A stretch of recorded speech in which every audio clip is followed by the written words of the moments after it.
Intraday में मैंने अभी आपको बताया कि आपने जो है वो 15 मिनट 1H का चार्ट देखना है, उस पे एनालिसिस करने हैं, और 15 मिनट में आपने जाके एंट्री करनी है। स्विंग ट्रेड में मैंने आपको बताया कि आपने 1 डे और 4H का चार्ट देखना है, एंट्री 15 मिनट में जाके करनी है के हिसाब से। और उसमें प्रॉफिट मार्जिन जो है इंट्रा में 3% to 5% रख सकते हैं, 3 to 5%। और जो स्विंग है उसमें 10 से 15% रख सकते हैं। और जो लॉन्ग है उसमें हम 1 मंथ और 1 वीक, ये देखें। ये क्या स्कैल्पिंग? सबसे ज्यादा सेव लॉन्ग है, सबसे ज्यादा सेव लॉन्ग है। अब फॉर एग्जांपल मैं आपको एग्जांपल देता हूँ कि हमारे आबाओ अजदाद क्या करते थे, प्रॉपर्टीज बाय करते थे। प्रॉपर्टीज क्यों बाय करते थे? अगर मेरे किसी आबाओ अजदाद ने डीएचए में कोई प्रॉपर्टी ली होती 20 साल पहले, तो आज उसकी क्या वैल्यू है? मीन के 20 या 25 या 30 साल के बाद उसकी वैल्यू क्या थी? मिलियंस ऑफ रुपीस थी। सो इसी तरह लॉन्ग होल्डिंग, मेरी अभी भी लॉन्ग होल्डिंग काफी ज्यादा है। अभी हमारी जो बीटीसी की मेरी बाइंग एवरेज है वो 64,000 है। अथीरियम की हमारी बाइंग एवरेज 2442 है। ठीक है। सो जो हमने अभी तक होल्ड रखा हुआ है, अभी तक उसे सेल नहीं किया। सो लॉन्ग बाइंग जो है वो सबसे ज्यादा तरीकेकार, जो प्रॉफिट में सबसे ज्यादा जो है वो लॉन्ग ट्रेड रहती है। लेकिन हमें क्योंकि आदत हो गई है डेली प्रॉफिट देखने की, सो इसीलिए इंट्राडे ट्रेड में हम क्या करते हैं कि स्कैल्पिंग, हम इंट्राडे ट्रेड को भी स्कैल्पिंग के तौर पर लेके चलते हैं, और उसमें हम क्या करते हैं, 3 to 5% अपना प्रॉफिट मार्जिन रखते हैं, and that's it. Intraday trade इतनी ही बहुत होती है। और स्विंग में मैंने आपको बताया कि 12 से 15% या 20% इनफ होता है, और उसमें टाइम डे जो ड्यूरेशन है वो भी तकरीबन कोई 7 to 10 डेज या 12 डेज या 15 डेज तक चली जाती है। डिपेंड करता है मार्केट की सिचुएशन। अभी वॉल्यूम काफी ज्यादा अच्छा आ रहा है, आप स्विंग बड़े अच्छे से कर सकते हो किसी भी कॉइन में, इंट्रा बड़े अच्छे से कर सकते हो किसी भी कॉइन में। क्यों? कि इसमें वॉल्यूम आ रहा है। वॉल्यूम ही एक ऐसी चीज है, वॉल्यूम कल बात कर रहे थे कि वॉल्यूम मीन के पैसा आना, मार्केट में पैसा आ रहा है। क्रिप्टो में बीटीसी बार बार क्यों अपने ऑल टाइम हाई को जो है वो टच कर रहा है, वो इसी वजह से कर रहा है। यस। मैक्सिमम यार डिपेंड करता है आप कितना कर सकते हो। अगर तो आपके कोई घर में ऐसे बंदे हैं जो कि एक प्लॉट बाय करना चाह रहे हैं, तो एक प्लॉट की हाफ पेमेंट इधर डाल दो। मैं ये प्रेफर करता हूँ। मैक्सिमम यार, ये मैक्सिमम कुछ नहीं होता। मिनिमम जो है, एटलीस्ट मिनिमम जो है वो $5,000 तो हो। 5,000 नहीं है तो 2,000 हो। 2,000 नहीं है तो एटलीस्ट 1,000 हो। ठीक है। और प्रॉपर फंड मैनेज के जरिए हो। ऐसे नहीं कि बस 1,000 पकड़ा और एक ही कॉइन में डाल दिया, नहीं। डिफरेंट कॉइन फंड मैनेजमेंट में जो आपको सिखाया जाएगा कि डिफरेंट कॉइन में आपने बाइंग एंड सेलिंग करनी है। बीटीसी भी मेरे ताता बाबा चाचे का नहीं है। ठीक है। सो बीटीसी भी आपने एक लिमिट में बाय करना। अथीरियम हो गया, कोई भी कॉइन है तो आपने एक लिमिटेशन में बाय करनी है, एक फंड मैनेजमेंट के जरिए। अब बात करते हैं सपोर्ट एंड रेजिस्टेंस की, लाइव ही दिखा देते हैं आपको। अब ये चार्ट कितने मिनट का है, कोई मुझे बता सकता है? 15 मिनट का। अच्छा जी, 15 मिनट में हम क्या आज सर्च करेंगे, वो सर्च करेंगे support and resistance. Support and resistance के लिए ये मेरे पास एक लाइन मैं यहाँ से उठाऊंगा, ट्रेंड लाइन। ये ट्रेंड लाइन कहाँ से आई है, इसको आप ऐसे फेवरेट भी कर सकते हो, और ये आपके इधर फेवरेट में नीचे ऐड ऑन हो जाएगी, ये बिल्कुल नीचे जो कि यहाँ पे आ रहा है। ये जैसे जैसे मैं फेवरेट करता जाऊंगा, यहाँ पे मेरे फेवरेट टूल्स आते जाएंगे। मैंने ये एक ट्रेंड लाइन पकड़ी।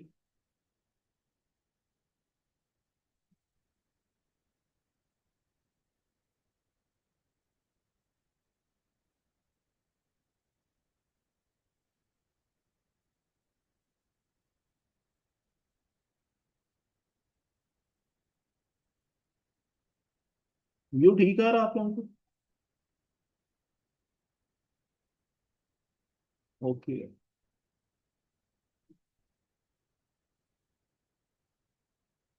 बात करते हैं फर्स्टली यहाँ से।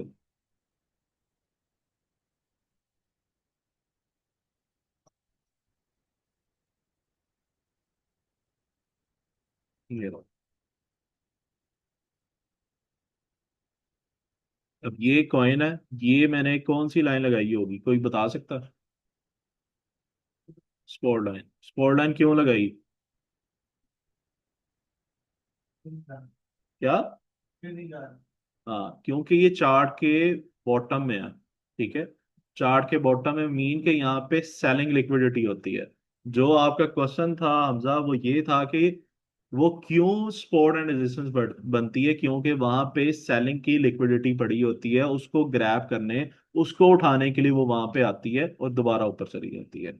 और रेजिस्टेंस में भी बाइंग की लिक्विडिटी, नीचे बाइंग की लिक्विडिटी पड़ी होती है और ऊपर सेलिंग की पड़ी होती है। ठीक है, सो ये कॉम्बिनेशन होता है जिसकी वजह से सपोर्ट एंड रेजिस्टेंस वर्क करती है। अब सपोर्ट एंड रेजिस्टेंस में ये एक लाइन हमने ड्रॉ की, ये यहीं से कर लो।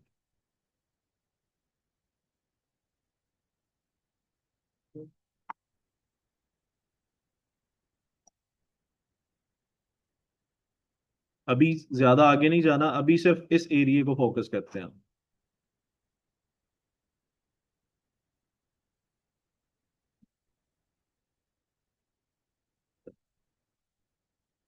अच्छा जी, इधर हो क्या रहा है?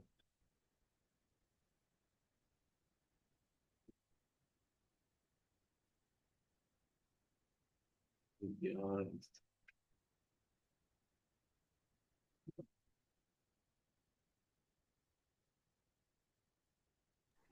अच्छा, ये जो अभी आपने स्पॉट ड्रा की है, इसमें हम देखें कैंडल्स जो है वो नीचे भी इसके हैं, ट्रेंड लाइन के। देखिए, एक अभी मैंने अभी आपको बताया कि सपोर्ट एंड रेजिस्टेंस, अभी सपोर्ट एंड रेजिस्टेंस लाइन बता रहा हूँ, फिर उसके बाद होगा सपोर्ट एंड रेजिस्टेंस एरिया। ठीक है, सपोर्ट एंड रेजिस्टेंस एक चीज होगी, वो कंसेप्ट है। सपोर्ट एंड रेजिस्टेंस लाइन एक अलग चीज है, and support and resistance area एक अलग चीज है। Got it? Support and resistance line में ये होता है कि हम एक लाइन ड्रॉ करते हैं कि कहाँ कहाँ पे जो है वो मैक्सिमम मैक्सिमम कहाँ कहाँ पे कैंडल जो है वो टच कर रही हैं। और एरिया जो होता है वो हम सपोर्ट एंड रेजिस्टेंस का एरिया इस तरह डिफाइन करते हैं कि एटलीस्ट 0.5%। कितना? 0.5%, इस तरह करके, इतना का होगा वो।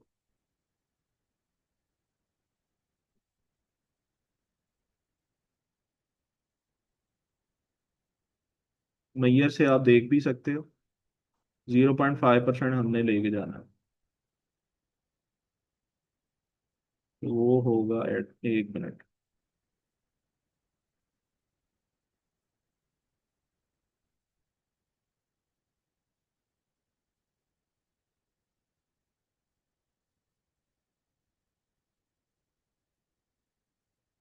नहीं जी, यहाँ तक वो बन रहा है एरिया। ठीक है, अब इसको उठा के हम यहाँ पे ले आएंगे। अब ये मेरा एरिया है, ये मेरा इलाका है। अब यहाँ पे कोई आके दिखाए। अब ये स्पोर्ट का एरिया है। ठीक है, और जो मैंने लाइन ड्रॉ की थी वो क्या थी? स्पोर्ट लाइन थी। Got it? इसी तरह रेजिस्टेंस में भी जाके हम ऐसे ही करेंगे कि जहां पे मल्टीपल टाइम जो है वो टच करे, और हमें क्या करे, एक एरिया डिफाइन हम वहां पे करेंगे 0.50% का। 0.50% का इसलिए क्योंकि इतना मार्जिन हमें रखना पड़ेगा कि जब हम अपना बाइंग ऑर्डर लगाएं, तो अगर वो इस एरिया में आ गया, ये एरिया लगाने का मतलब ये है, एक लाइन लगा दी, एक एरिया बना दिया कि इस एरिया में आ गया, हम अपना बाइंग ऑर्डर क्या कर सकते हैं? पुट कर सकते हैं, हम अपना बाइंग ऑर्डर लगा सकते हैं। और रेजिस्टेंस एरिया में क्या करेंगे हम? 0.5% क्या करेंगे, एक एरिया डिफाइन कर देंगे। अब ये बीटीसी का चार्ट है, इसीलिए आपको काफी ज्यादा हाई लेवल पे नजर आ रहा है। अगर हम छोटे कॉइन्स पे जाएंगे तो 0.5% तकरीबन इतना इतना आपको नजर आएगा। क्योंकि बीटीसी में अगर 1% की मूव आती है, तो आर्ट्स में कितने परसेंट की मूव आती है? 3 to 5% की। सो ये चीज भी आपने माइंड में रखनी है।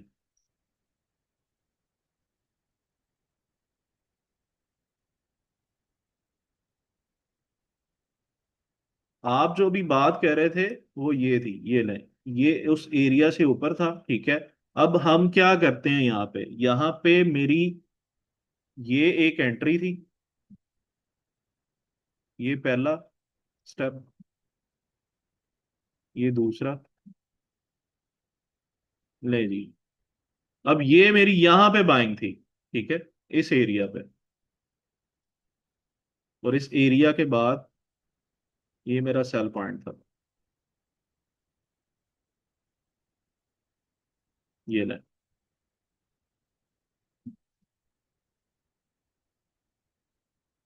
वो यहाँ पे जाके गया। Got it? यहाँ पे कुछ समझ आई आप लोगों को? नहीं आई होगी। उसकी रीजन ये है कि ये देखें, मैंने अभी आपको क्या बताया था कि पहला पॉइंट, एक स्पॉट बन गई, दूसरा रेजिस्टेंस। ये हमारे पास एक पॉइंट था कि ये दूसरी दफा उसी एरिया पे आ गया कौन, ठीक है, और फिर वो रेजिस्टेंस वाली जगह पे गया, रेजिस्टेंस लाइन को उसने टच किया। टच करने के बाद क्या हुआ कि थर्ड टाइम जब आएगा, हमने अपनी एंट्री करनी है। हमने अपनी एंट्री करके यहां से यहां तक का 0.90%, ये बीटीसी की बात हो रही है कि इसमें जो है वो हमें 1% का सिग्नल मिल रहा है। और अगर हम आर्ट्स की बात करें तो हमें अगर बीटीसी में 1% है तो वहां पे 3 to 5% इजीली हम कैप्चर कर सकते हैं। सो ये एक थी सपोर्ट एंड रेजिस्टेंस में बाइंग एंड सेलिंग करना। यहाँ पे कोई, यहाँ तक किसी का कोई क्वेश्चन हो? अच्छा, इसमें एनालिसिस हम 15 मिनट में कर रहे हैं, वो हमने एंट्री 15 मिनट में करनी थी। आप तो एनालिसिस ये भी कर सकते हो 15 मिनट में, लेकिन आपको भी 1H का इसलिए बताया जा रहा है कि वहां पे मल्टीपल चीजों को आप इजीली यूज कर सकते हैं। आपको 1H का इसलिए बताया जा रहा है कि अगर आप 15 मिनट में आओगे तो आप कंफ्यूज हो जाओगे स्टार्टिंग में। 1H में इसलिए बताया जा रहा है कि आपको सपोर्ट एंड रेजिस्टेंस ढूंढना काफी ज्यादा आसान है एज कम्पेयर टू 15 मिनट। आपका क्वेश्चन था? हाँ जी, अभी अभी हम 15 मिनट में कर रहे हैं ना। एनालिसिस जो कर रहे हैं वो 15 मिनट में कर रहे हैं। इंट्राडे ट्रेड में 3 to 5% हम जो है वो अपना प्रॉफिट गेन करते हैं, ठीक है। अभी क्योंकि एनालिसिस में बीटीसी पे कह रहा हूँ, बीटीसी में भी हम रहते हुए टीपीस को डिफाइन करते हैं, ठीक है। वो टीपीस को डिफाइन ऐसे करते हैं जो कि कल हमने बात की थी। अभी हम माजिद, आप आई थिंक कह रहे हैं कि हम 1H पे क्यों नहीं एनालिसिस कह रहे हैं। 1H में भी मैं करके दिखा देता आपको, लेकिन वो काफी आसान भी था आप लोगों के लिए, लेकिन 15 मिनट में इसलिए कि आपको मजीद डिटेल पता चल जाए। ओके, मेरा हाथ ठीक से है। 15 मिनट पे है, मैं ज्यादातर एनालिसिस 15 मिनट पे कर लेता हूँ। ये ले, ये 1H है, ठीक है। ठीक है। अच्छा, ये जो विक है ये किस चीज को शो करती हैं, कैंडल की? ये विक आगे जाके हम कैंडल रीडिंग में बात करेंगे। वैसे विक कहा जाता है कि ये ऊपर से अपनी लिक्विडिटी को ग्रैब करती हैं, यानी कि वहां से पैसा उठाती हैं और उठा के नीचे आती हैं। ये विक इसलिए होती है। ये बेसिकली विक, आप कह लें कि ये फ्यूचर वालों को उसने, उनको फ्यूचर वालों के पैसों को उठाया है। हम स्पोर्ट वाले अक्सर कहते हैं कि वो फ्यूचर वाले तो अब मर गए हैं। यहाँ पे इतनी इतनी बड़ी जब विक्स लगती हैं, उनका मकसद ये होता है कि फ्यूचर वालों को, जो उनकी लिक्विडिटी को उठाना। यहाँ तक किसी का कोई क्वेश्चन हो? ठीक।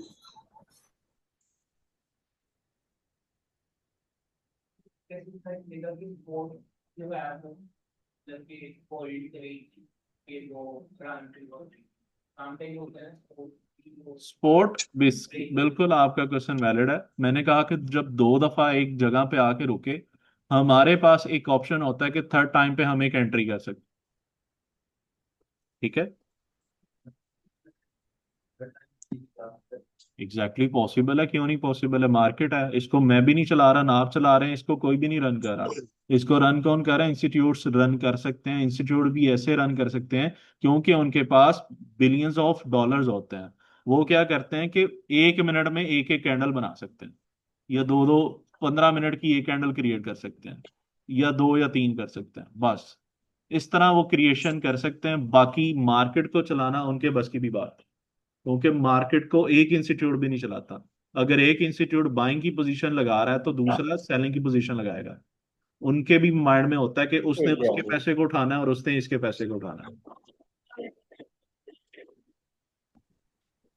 अब कल हम बात कर, अस्सलाम वालेकुम सर।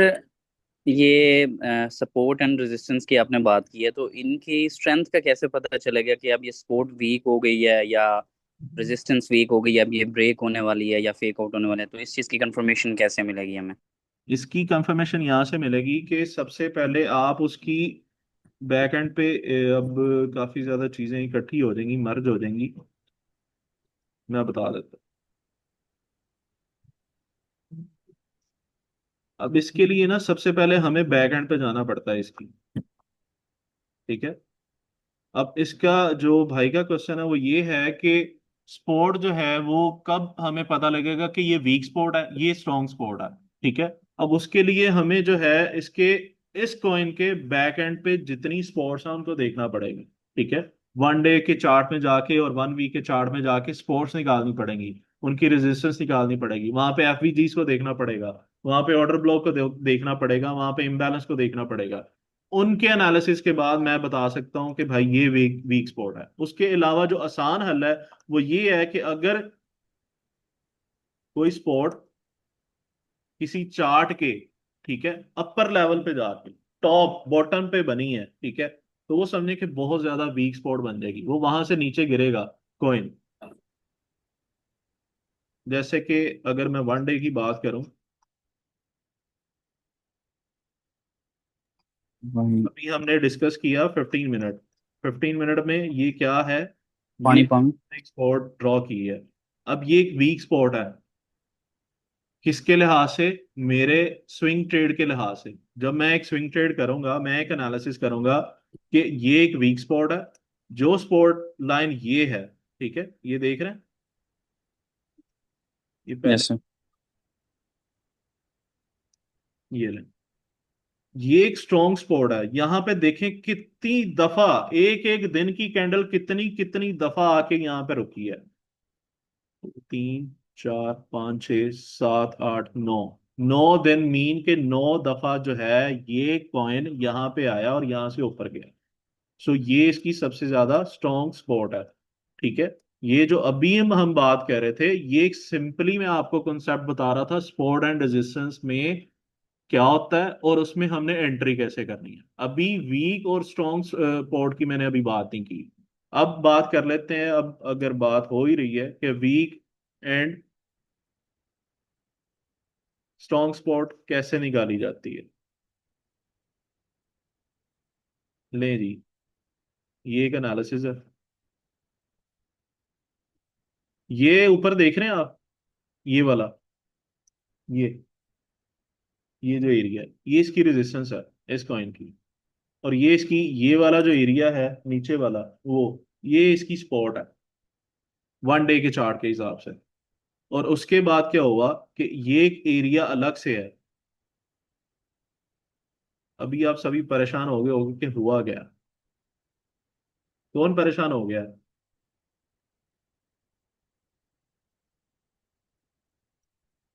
अच्छा जी। अब यहाँ पे एक जो अभी हमने थोड़ी देर पहले बात की, ये देखें, एक, दो, तीन, ये एक स्पॉट बन गई यहाँ तक। ये एक स्पॉट एंड रेजिस्टेंस है।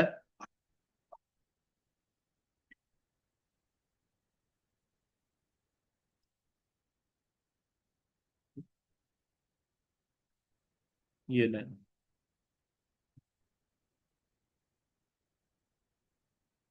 ये देखो, ये एक पहली एंट्री, दूसरी, तीसरी, चौथी, ये पूरा एरिया स्पॉट एंड रेजिस्टेंस है। उसके बाद क्या होगा, ये लाइन क्या बनी, ये स्पॉट बनी, क्या बनी कोई बता सकता है, रेजिस्टेंस बनी, ये नीचे आया, नीचे आके अलग स्पॉट बने, ठीक है, स्पॉट बना के ये दोबारा ऊपर गया, दोबारा ऊपर गया, ये लाइन नजर आ रही है, ये लाइन में क्या हुआ, ये दोबारा क्या बन गई, स्पॉट बनी, स्पॉट के बाद क्या हुआ, इसमें इस एरिया में आ गया, ये एरिया देख रहे हैं? ठीक है, इस एरिया में दोबारा है मीन के, जब मैंने आपको बताया कि स्पोर्ट रेजिस्टेंस के बाद जब स्पोर्ट लाइन टूटती है तो वो क्या बनती है, रेजिस्टेंस बनती है, और रेजिस्टेंस के बाद क्या होता है, जब वो दोबारा उधर आती है तो वो दोबारा अपनी स्पोर्ट में आ जाती है और ऊपर रेजिस्टेंस में चली। कोई इशू नहीं समझ आई। यार तो बहुत अच्छा है लेकिन भूल ही आई। थोड़ी आई वो दोबारा, पूछो, क्वेश्चन करो यार, जितना क्वेश्चन करोगे मुझे समझ आएगी कि समझ आ रही है आप लोगों को। सर जो हम हायर टाइम फ्रेम पे सपोर्ट एंड रेजिस्टेंस ड्रॉ करते हैं, लेवल्स ड्रॉ करते हैं, तो क्या वो लोअर टाइम फ्रेम पे भी एज इट इज वही लेवल रहता है या उसके लिए हम अलग से ड्रॉ करना पड़ता है? लेवल देखें, अभी सबसे पहले आपको डिफाइन करना पड़ेगा स्ट्रेटजी। आपने इंट्राडे ट्रेड करनी है कि क्या करना, करना क्या है, सबसे पहले वो डिफाइन हो गया, इंट्रा करनी है कि स्विंग करनी है। सर अब लेट्स सपोज मैंने स्कैल्पिंग करनी है, यानी मैं वन स्कैल्पिंग करनी है, फिर ये वन टाइम आवर। फ्रेम ही जी अलग सर। है, फिर आपने जाना सीधा 5 मिनट में। सिंपली स्कैल्पिंग की आगे जाके बात करेंगे। आप थोड़ा सा स्लो, थोड़ा सा बस स्लो चल लें, 1-2 लेक्चर और, ये बच्चे परेशान हो जाएंगे कि ओके स्कैल्पिंग क्या है। Okay okay sir. ठीक है, स्कैल्पिंग वो अच्छा, अलग इसमें से चार्ट फ्रेम है 5 मिनट का, और उसमें मल्टीपल टाइम हम बाइंग एंड सेलिंग करते हैं। मैं दोबारा बता देता हूँ आप लोगों को। ठीक है, किसको समझ नहीं आई सही से बताना। एक नहीं आई, और 50-50 आपको नहीं आई, अच्छा जी।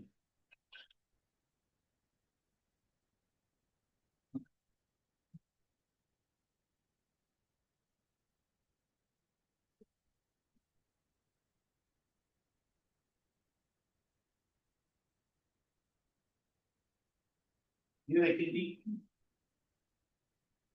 किस किस को प्रॉपर समझ नहीं आई वो थोड़ा सा इधर आ जाए, ताकि ये व्यू आ जाए, नहीं तो मैं थोड़ा सा एक ऐसे बात कर, नजर आ रहा है?